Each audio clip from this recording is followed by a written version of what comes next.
وصفتنا النهاردة سهلة وبسيطة، مكوناتها بسيطة جدا وشكلها بيكون تحفة وطعمها كمان حلو قوي.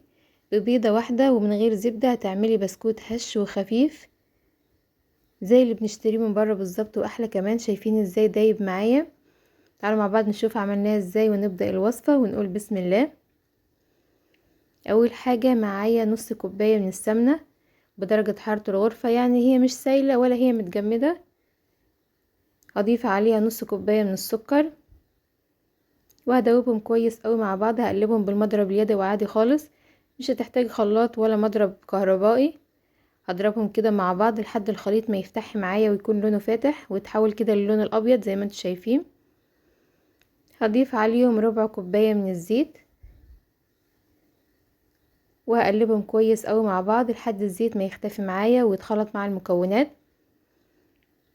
بعد ما خلطتهم كويس قوي بالشكل ده كده، هبتدي اضيف عليهم بيضة بدرجة حرارة الغرفة، يعني مش لسه تكون طالعة من التلاجة، وهضيف عليها رشة فانيليا وهقلب كل ده مع بعض لحد البيض ما يختفي معايا. بعد ما قلبتهم كويس كده مع بعض هضيف عليهم رشة بسيطة خالص من الملح، وده عشان تظبط معايا الطعم. وهضيف عليهم معلقة كبيرة من النشا، والنشا مع الزيت هنا بيديني نفس مفعول الزبدة، كأني عاملة البسكوت بزبدة بالظبط من غير ما نضيف زبدة. هقلبهم كويس قوي مع بعض. بعد ما خلطت كل المكونات كده مع بعض هبتدي اضيف الدقيق. هضيف كده اول كوباية من الدقيق وهقلبها كويس قوي لحد الدقيق ما يختفي معايا. وبعدين هضيف تاني كوباية من الدقيق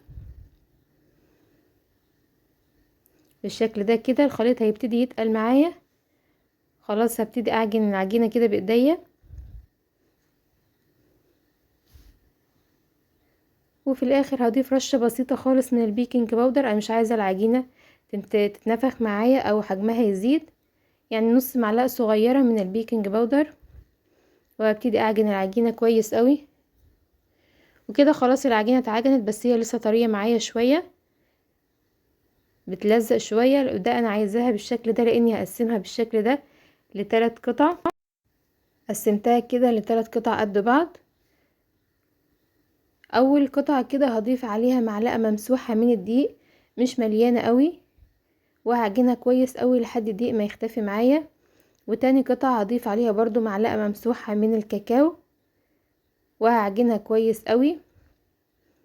وتالت قطعة هضيف عليها كده. خلاص بعد ما اتعجنت معايا بقت لونها غامق بالشكل ده كده. تالت قطعة هضيف عليها نص معلقة صغيرة من الكاكاو، معلقة بنص معلقة بسيطة خالص لان عايزة اللون كافيه فاتح.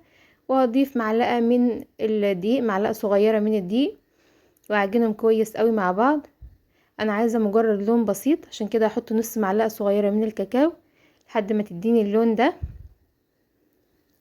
كده. عملت 3 الوان من العجينة، ابيض وبني وكافيه فاتح. هبتدي اكور كده كل جزء لوحده، هعملهم كلهم بالشكل ده على اكوار متساوية. هخلص كل الكمية هكورها بالشكل ده كده.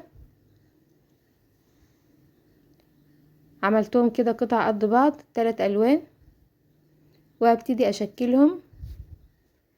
العجينة على فكرة لما بتتركن شوية بتنشف، هبتدي الينها كده بين ايديا قبل ما اشكلها عشان ترجع تطرى تاني. واعملها كلها بالشكل ده كده 3 كور جنب بعض. هنحطهم كده جنب بعض 3 كور، وهنحطهم كده في كف ايدينا ونكورهم كده. هيطلع معايا الشكل ده كده زي بسكوت البيس كريم كده.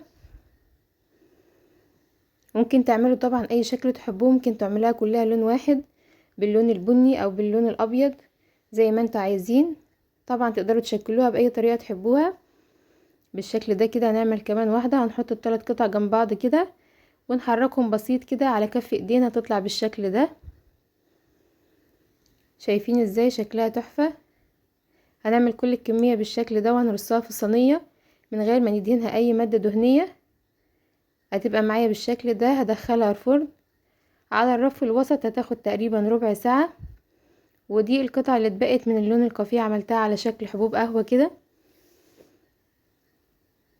وبقت معايا بالشكل ده بعد ما خرجت من الفرن.